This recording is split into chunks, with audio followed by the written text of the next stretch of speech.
ఒకవైపు రెండు యుద్ధాలు కొనసాగుతున్నాయి, మరోవైపు కాల్పుల విరమణకు చర్చలు కూడా జోరందుకున్నాయి. కానీ వీటి మాటున సైలెంట్ గా అగ్రదేశాలు సైనిక స్థావరాలను సిద్ధం చేసుకుంటున్నాయి, ఉన్న స్థావరాలను అప్గ్రేడ్ చేస్తున్నాయి. ఎర్ర సముద్రం నుంచి ఇండో పసిఫిక్ వరకు ఎవరి వారు చాప కింద నీరులా విస్తరిస్తున్నారు. తమ తమ యుద్ధ వ్యూహాలకు పదును పెడుతున్నారు. భవిష్యత్తులో యుద్ధాలే వస్తే ఎదుర్కొనేందుకు సిద్ధమవుతున్నాయి. అయితే ఇందులో ఎక్కువగా డ్రాగన్ కంట్రీని చెక్ పెట్టేందుకే ఇతర దేశాలు ప్లాన్లు వేస్తున్నాయి. అందులో భారత్ కూడా ఉంది. అసలు ఆయా దేశాలు ఎందుకు సైనిక స్థావరాలను సొంతం చేసుకుంటున్నాయి? డ్రాగన్ కంట్రీని ఆయా దేశాలు ఎదుర్కొంటాయా? Watch this story. వరల్డ్ వార్కు సన్నద్ధమవుతోంది ఎవరు? ఎయిర్ బేస్లను మోడర్నైజ్ చేస్తోంది ఎందుకు? డ్రాగన్తో ఫైటింగ్కు ప్రపంచం కాలు దువ్వుతోందా? ఇటీవల యుద్ధాలకు సంబంధించిన హెడ్లైన్స్ ఎక్కువగా వస్తున్నాయి. క్షిపణులు, వైమానిక దాడులు, కాల్పుల విరమణ వంటివి ఈ జాబితాలో ఉన్నాయి. అయితే తదుపరి యుద్ధానికి నిజమైన సన్నాహకాలు సైలెంట్ గా సాగుతున్నాయి. ప్రపంచంలోని అగ్రశ్రేణి సైనిక శక్తులు భారీ స్థావరాలను నిర్మించడం, సైన్యాన్ని బలోపేతం చేయడంపైనే దృష్టి సారించాయి. ఆఫ్రికా తీరంలోనే ఎర్ర సముద్రం నుంచి పసిఫిక్ మహాసముద్రం మధ్యలో పాగా వేస్తున్నాయి. బహుశా మీరు ఎప్పుడూ వినని ప్రదేశాల్లో సైనిక స్థావరాల్ని ఏర్పాటు చేస్తున్నాయి. నెక్స్ట్ యుద్ధం తీరును ఇవే శాసించనున్నాయి. వచ్చే ప్రపంచ యుద్ధానికి ఈ సైనిక స్థావరాలే వేదికలుగా మారబోతున్నాయి. ముందుగా రష్యాతో ప్రారంభిద్దాం. పోర్ట్ సూడాన్లో ఓ వ్యూహాత్మక నావికా కేంద్రాన్ని మాస్కో నిర్వహిస్తున్నట్టు నివేదికలొచ్చాయి. తూర్పు ఆఫ్రికన్ దేశంలో ఈ ఏడాది ఫిబ్రవరిలోనే ఓ ఆర్మీ బేస్ను రష్యా నిర్మిస్తున్నట్టు సూడాన్ విదేశాంగ మంత్రి ధృవీకరించారు. ఈ స్థావరంతో రష్యా ఎర్ర సముద్రంలోకి ఎంట్రీ ఇస్తోంది. ఇప్పటికే ఎర్ర సముద్రంలో అమెరికా, చైనా పాగా వేశాయి. అంతేకాదు ఎర్ర సముద్రం ప్రపంచ వాణిజ్యానికి జీవనాడిగా మారింది. ప్రపంచంలోని అత్యంత వ్యూహాత్మక జలమార్గాల్లో ఎర్ర సముద్రం ఒకటి.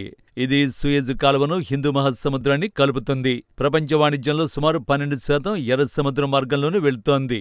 కీలకమైన షిప్పింగ్ మార్గంలో పాగా వేయడానికి రష్యాకు ఛాన్స్ దొరికింది. అంతేకాదు ఆఫ్రికాలో తన సైనిక ఉనికిని మాస్కో పెంచుతోంది. నిజానికి నిన్న మొన్నటి వరకు మధ్యధరా సముద్ర తీరంలో రష్యాకు మిలిటరీ బేస్ ఉండేది. అయితే 2024 డిసెంబర్లో సిరియా నియంత బషర్ అల్ అసాద్ దేశం విడిచి పారిపోయాడు. దీంతో సిరియాలోని రష్యా మిలిటరీ బేస్ ప్రశ్నార్థకంగా మారింది.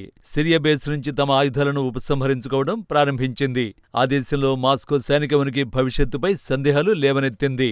ఈ నేపథ్యంలో సహజంగానే పోర్ట్ సూడాన్ రష్యాకు వ్యూహాత్మక ప్రాధాన్యాన్ని ఇస్తోంది. రష్యా తర్వాత మిలిటరీని శక్తివంతం చేస్తున్న దేశం డ్రాగన్.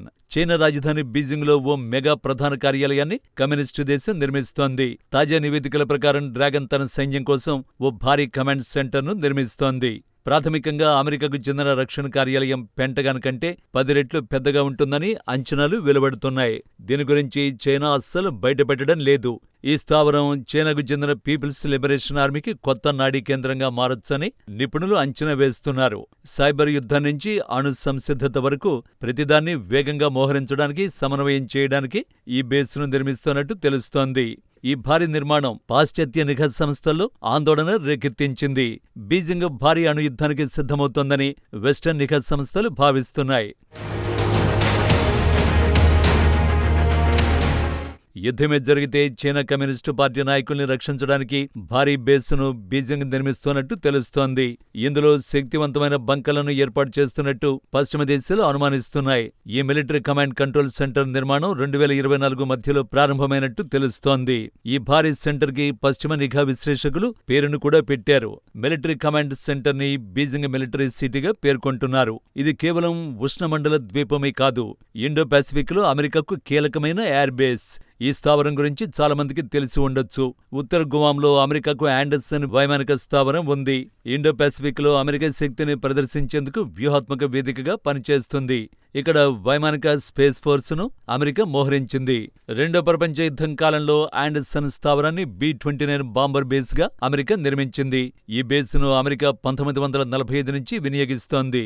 ఇప్పుడు ఈ వైమానిక స్థావరాన్ని విస్తరించడానికి వాషింగ్టన్ $1 బిలియన్ కుమ్మరిస్తోంది. అధునాతన వ్యూహాత్మక బాంబర్లను మోహరించేందుకు కొత్త సౌకర్యాలు నిర్మిస్తోంది. B-2 రేడార్ వంటివి మోహరించేందుకు ఏర్పాట్లు చేస్తోంది. చైనా, ఉత్తర కొరియా దేశాలతో యుద్ధమే వస్తే గువాం బేస్ను అమెరికా లాంచ్ ప్యాడ్ గా వినియోగించుకునే అవకాశం ఉంది.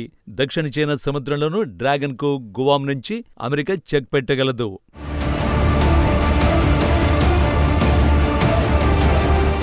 ఇక నెక్స్ట్ ఆస్ట్రేలియా. అమెరికా యూకేతో కంగారు కంట్రీ ఆకస్మిక ఒప్పందాన్ని చేసుకుంది. ఈ ఒప్పందం ప్రకారం అణు జలాంతర్గాములను ఆ రెండు దేశాలు తయారు చేసి క్యాన్బెర్రాకు ఇస్తాయి. ఇది కేవలం టెక్నాలజీ గురించి ఎంతమాత్రమూ కాదు. ఆస్ట్రేలియా, ఆసియాలో ఎదురయ్యే బెదిరింపులకు పశ్చిమ దేశాలు వేగంగా స్పందించేందుకు కంగారు కంట్రీకి సహకరిస్తున్నాయి. వాస్తవానికి పశ్చిమ ఆస్ట్రేలియా ప్రాంతం పెర్త్ సమీపంలో హెండర్సన్ షిప్ యార్డ్ను అప్గ్రేడ్ చేస్తోంది. అందుకు వచ్చే 3 ఏళ్లలో $12 కోట్ల వెచ్చిస్తోంది.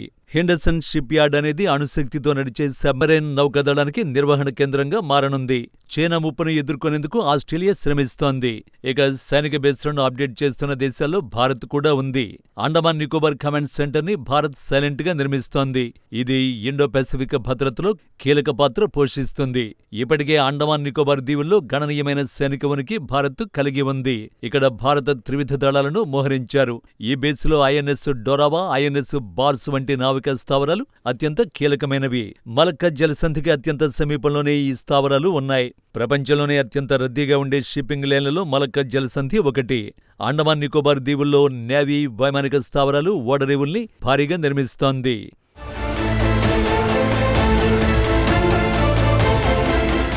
అనుమానాస్పద చైనా కార్యకలాపాలపై నిఘా వేసేందుకు అండమాన్ నికోబార్ సైనిక స్థావరాలు కీలకంగా మారనున్నాయి. ముత్యాల తీగ పేరుతో భారత్ చుట్టూ స్థావరాల్ని డ్రాగన్ కంట్రీ సొంతం చేసుకుంది.